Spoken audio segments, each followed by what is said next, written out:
Chapter 10. Now Adoni-Zedek, king of Jerusalem, heard that Joshua had taken Ai and totally destroyed it, doing to Ai and its king as he had done to Jericho and its king, and that the people of Gibeon had made a treaty of peace with Israel and were living near them. He and his people were very much alarmed at this, because Gibeon was an important city, like one of the royal cities. It was larger than Ai, and all its men were good fighters. So Adoni-Zedek, king of Jerusalem, appealed to Hoham, king of Hebron, Piram, king of Jarmuth, Japhiah, king of Lachish, and Deber, king of Eglon. "Come up and help me attack Gibeon," he said, "because it has made peace with Joshua and the Israelites." Then the 5 kings of the Amorites, the kings of Jerusalem, Hebron, Jarmuth, Lachish, and Eglon, joined forces. They moved up with all their troops and took up positions against Gibeon and attacked it. The Gibeonites then sent word to Joshua in the camp at Gilgal. "Do not abandon your servants. Come up to us quickly and save us. Help us, because all the Amorite kings from the hill country have joined forces against us." So Joshua marched up from Gilgal with his entire army, including all the best fighting men.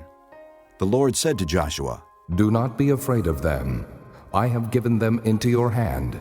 Not one of them will be able to withstand you." After an all-night march from Gilgal, Joshua took them by surprise. The Lord threw them into confusion before Israel, who defeated them in a great victory at Gibeon. Israel pursued them along the road going up to Beth-horon, and cut them down all the way to Azekah and Makkedah.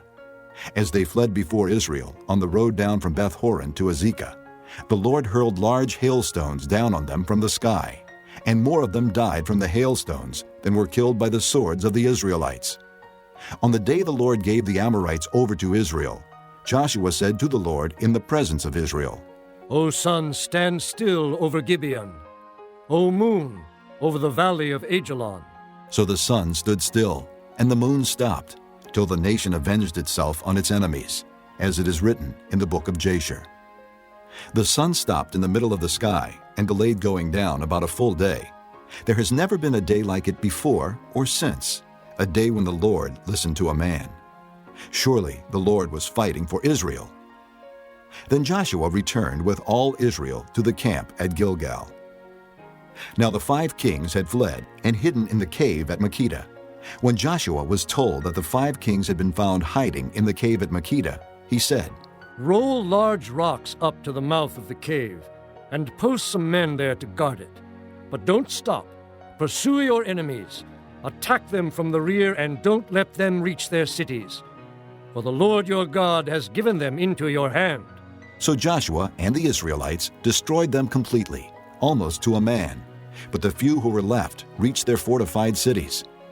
The whole army then returned safely to Joshua in the camp at Makkedah, and no one uttered a word against the Israelites.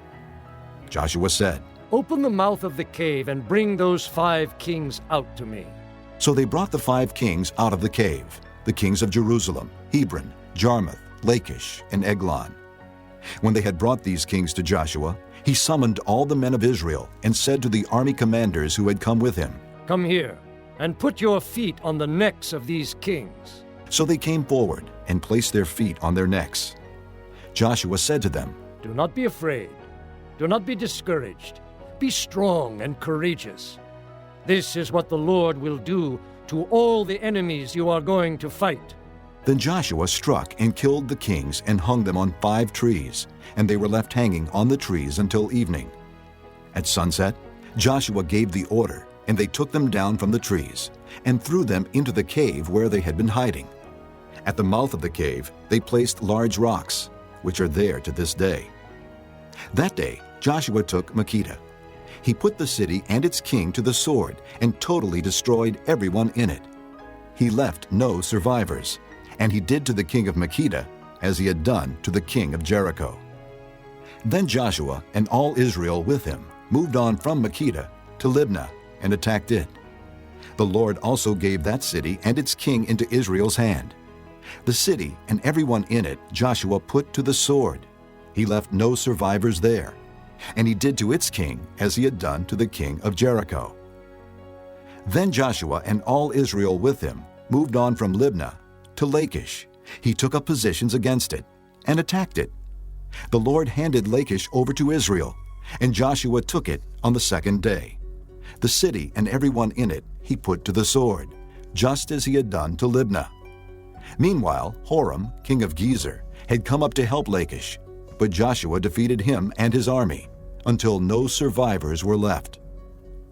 Then Joshua and all Israel with him moved on from Lachish to Eglon. They took up positions against it and attacked it. They captured it that same day and put it to the sword and totally destroyed everyone in it, just as they had done to Lachish. Then Joshua and all Israel with him went up from Eglon to Hebron and attacked it. They took the city and put it to the sword, together with its king, its villages, and everyone in it. They left no survivors. Just as at Eglon, they totally destroyed it and everyone in it. Then Joshua and all Israel with him turned around and attacked Debir. They took the city, its king, and its villages, and put them to the sword. Everyone in it they totally destroyed. They left no survivors. They did to Debir and its king as they had done to Libnah and its king, and to Hebron. So Joshua subdued the whole region, including the hill country, the Negev, the western foothills, and the mountain slopes, together with all their kings. He left no survivors.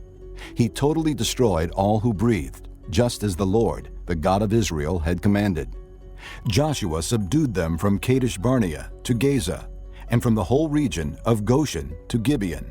All these kings and their lands Joshua conquered in one campaign, because the Lord, the God of Israel, fought for Israel. Then Joshua returned with all Israel to the camp at Gilgal.